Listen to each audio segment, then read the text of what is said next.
Shihongi'den Hayat için 6 temel kural. Hadi videoya dalalım. Aslında bu hayatı yaşarken ne arıyorsunuz? Şu an kaç yaşında olduğunuzdan bağımsız olarak gitmek istediğiniz yerin ne kadarını başardınız? Ve hala gitmek istediğiniz yere doğru yol alıyor musunuz? Bu yüzden gelecekte hangi yöne gitmek istediğinizi bilmeden önce yapmamız gereken ilk şey şu anda tam olarak nerede durduğumuzu bilmektir. Bulunduğumuz yeri anlamak için çevremizi gözlemlemeliyiz. Etrafınıza bakın, bu size nerede olduğunuzu gösterebilir. Bir diğer gösterge de iç dünyanıza bakmaktır. Şu an yaşamakta olduğunuz hayat tarzı hakkında nasıl hissediyorsunuz? Bu yılı neredeyse 365 gün boyunca yaşadınız. Peki, bu yıl size ne kattı? Nerede gerilediniz? Kendinizle ilgili hangi alanları geliştirebildiniz? One point, önce nereye gitmek istediğinizi seçmeden önce nerede olduğunuzu bilin. Birinci adım, mevcut durumunuzu tespit etmektir. Bulunduğunuz noktayı anlamak, Budist hikayelerinde de anlatıldığı gibi yola çıkmadan önce haritadaki konumunuzu bilmektir. Çünkü bu yolculuk herkes için aynı değildir. Biz burada bazı yöntemleri ve belirli ilkeleri paylaşıyoruz. Ancak nihayetinde herkesin bu yöntemleri kendi anlayışına göre özelleştirerek uygulaması gerekir. Bazen insanlar bana şöyle sorular soruyor.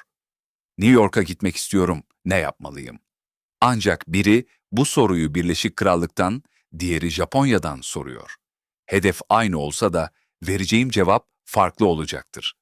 Aynı şekilde insanlar bana ben şunu istiyorum, ne yapmalıyım diye sorduklarında onlara sadece araçlar sunabilirim, bazı fikirler ve yöntemler verebilirim. Ancak hangi yönde ilerleyeceklerine karar vermek tamamen kişiye bağlıdır. Bu yüzden bir plan yapmaya başlamadan önce ilk olarak mevcut durumumuzu anlamalıyız. Ve unutmayın, ne kadar çok bırakabilirseniz o kadar ileriye gidebilirsiniz. Bırakmayı öğren. Bu yüzden bu soruya cevap vermek gerekirse, ne kadar bırakmaya istekli ve yetenekliyseniz o kadar çok değişim yaşayacaksınız. Yeni şeylerin gelebilmesi için eski şeylerin gitmesi gerekir. Ancak burada sadece isteklilik yetmez. Yetenekleriniz, becerileriniz de önemli. Eğer isteseniz bile yapabilecek misiniz? İşte bu noktada belirli yöntemleri uygulamak faydalıdır. Pek çok yöntem zaten size öğretildi, birçoğuna ulaşmanız da mümkün. Bu yöntemleri kullanarak bırakmayı öğrenebilirsiniz. Ama bazen de kendi başınıza ulaşamayacağınız şeyler için desteğe ihtiyacınız olabilir. İçinizde bir şeyin sıkışıp kaldığını görebilirsiniz ama onu serbest bırakmak için birine ya da birilerine ihtiyacınız olabilir. Bazen de ek bir desteğe ihtiyaç duyarsınız. İşte bu yüzden büyük sıçramalar yapmamanın önemli olduğunu vurguluyorum. Adım adım hedeflerine ulaş. Büyük değişiklikleri bir anda yapmak yerine küçük adımlarla ilerlemek daha sağlıklıdır. Gözlemime göre dünyada bir şey çok hızlı değişirse ya aynı hızla kaybolur ya da genellikle yıkıcı bir etkiye sahip olur. Örneğin depremler, tsunamiler, volkanik patlamalar ya da bir bombanın patlamasını düşünün. Bir bomba patladığında çok kısa sürede statüko dramatik şekilde değişir. Yani kısa sürede büyük değişiklikler yapmak istemiyoruz. Bu bizim için ne anlama geliyor? Bir yıl içinde ulaşamayacağınız hedefleri koymayın. Eğer bir hedefe ulaşabileceğinizi düşünseniz bile, bunun uğruna neyi feda edeceğinizi de göz önünde bulundurmalısınız. Gelişmeyi bırakmak istemezsiniz ve bu muhtemelen sizin de istemediğiniz bir şeydir. Bu yüzden büyük planlar yapıp dev adımlar atmak yerine 24 saatinizi nasıl yapılandırabileceğinizi düşünün ve o günün içine geliştirmek istediğiniz şeyi küçük miktarlarda ekleyin. Çünkü biz büyük adımlar yerine sürekliliği bir yöntem olarak kullanıyoruz.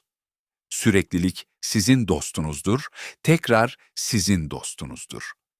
Büyük sıçramalar değil, tekrar edilen şeyler zamanla içinize işlemeye başlar.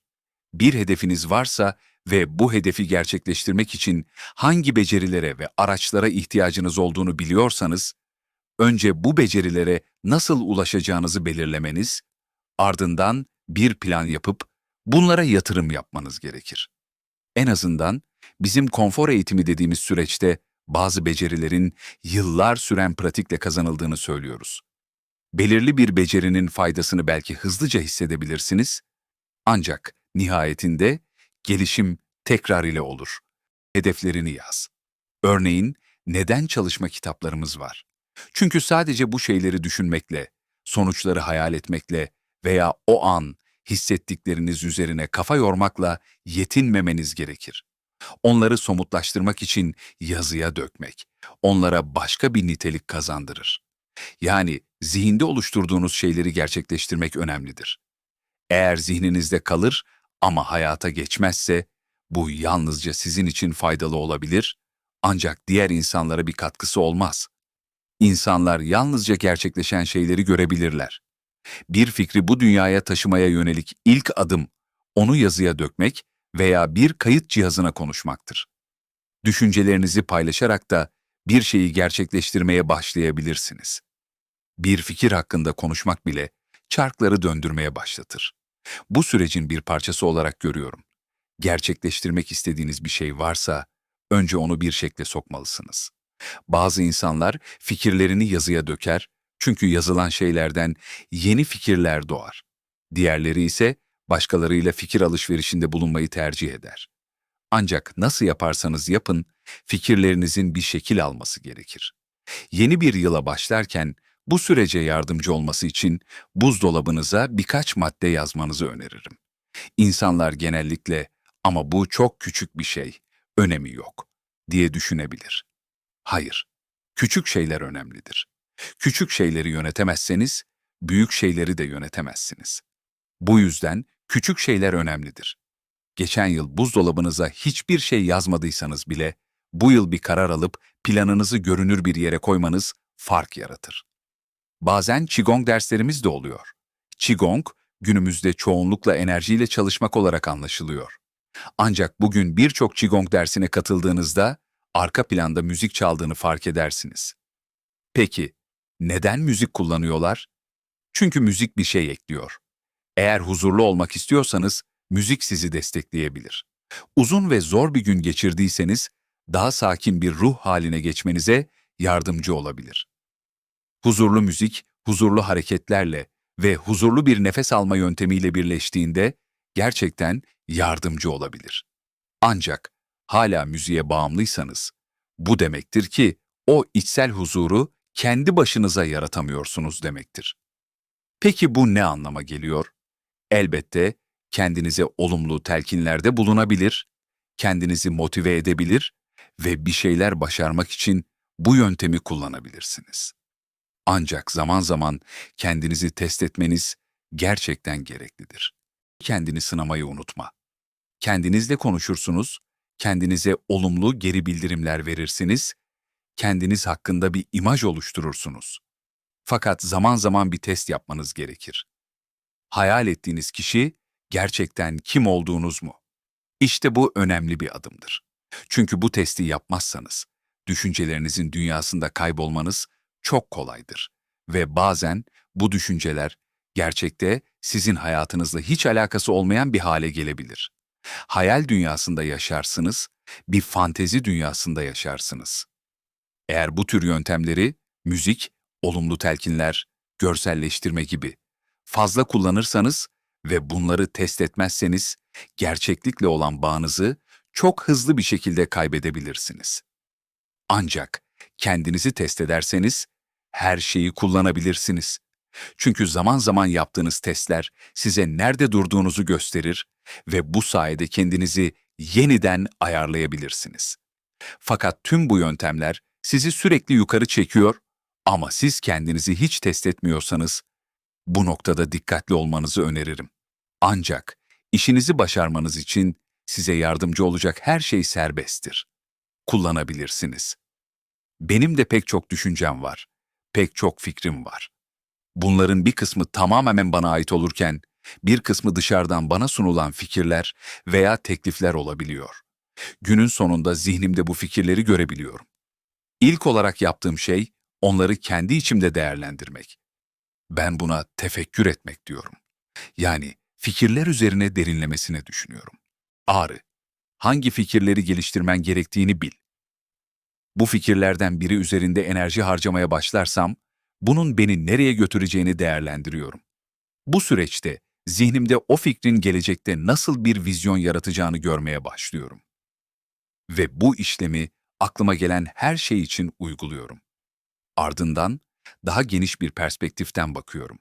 Bu fikir manastırımıza, topluluğumuza veya bana herhangi bir şekilde fayda sağlayacak mı? Misyonumuza, yani bilgiyi daha fazla paylaşma hedefimize daha da yaklaşmamıza yardımcı olacak mı? Bu sürecin sonunda benim için netleşen fikirler arasından birini seçiyorum. O fikri benimsedikten sonra ise artık onun gerçekleşeceğinden şüphe bile duymuyorum. Gerçek olmayacağına dair bir tereddüdüm olmuyor. Çünkü o noktada niyetlerimle ilgili her şey benim için netleşmiş oluyor. O noktada kendime şu soruları soruyorum. Bu fikri gerçeğe dönüştürmek için şu anda elimde ne var? Hangi engelleri kaldırmam gerekiyor? Kimleri veya hangi kaynakları bu fikre dahil etmeliyim? Ve işte süreç böyle başlıyor. Eğer aklımda belirli kişiler varsa onlarla iletişime geçmeye başlıyorum. Eğer aşmam gereken engeller varsa günlük çalışma o engelleri kaldırmaya yöneliyor. Şu anda bu sürece o kadar güveniyorum ki, bu fikre o kadar inanıyorum ki, gerçeğe dönüşeceğinden eminim.